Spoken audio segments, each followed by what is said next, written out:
తాత్కాలిక పక్షవాతం, transient ischemic attack అంటే ఏంటంటే మెదడు యొక్క రక్తనాళాలు, ఇవన్నీ మెదడు యొక్క రక్తనాళాలు కదా, వీటిల్లో తాత్కాలికంగా రక్తం చిక్కబడి గడ్డగట్టినట్లయితే అది రక్త ప్రవాహం కొద్దిసేపు అది అందించాల్సిన మెదడు భాగానికి ఆగిపోతుంది.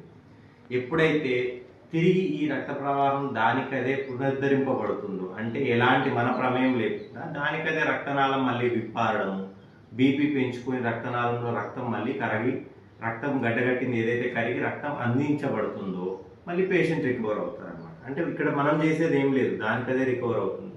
దీన్ని ట్రాన్సియంట్ ఇస్కీమిక్ అటాక్ అంటారు. ఇస్కీమిక్ అటాక్ అంటే రక్తం చిక్కబడి గడ్డగట్టడం వల్ల అందకపోవడం, ట్రాన్సియంట్ అంటే తాత్కాలికంగా. ఎందుకు ఇది ఇంపార్టెంట్ అంటే, ఒకసారి ఈ విధంగా అయింది అంటే నెక్స్ట్ 90 డేస్లో అంటే మీకు వచ్చే 3 నెలల్లో ఎప్పుడైనా పెద్ద పక్షవాతం రావచ్చు. అలా రావచ్చు అనడానికి ఇది సంకేతం. కాబట్టి ఇలాంటి లక్షణాలు ఎవరికైనా మూతి వంకర పోవడము, మాట తడబడ్డము, కాలు చేయి వీక్నెస్ రావడము, చూపులో తేడా రావడం, ఇవన్నీ జరిగితే కొద్ది నిమిషాలు ఉండిపోతే ఏం కాదే మంచిగా అయిందని అనుకోవద్దు. వెంటనే మీరు న్యూరాలజిస్ట్ని సంప్రదిస్తే బ్లడ్ థిన్నర్స్ అంటే రక్తాన్ని పల్చగా చేసే మందులు స్టార్ట్ చేస్తారు.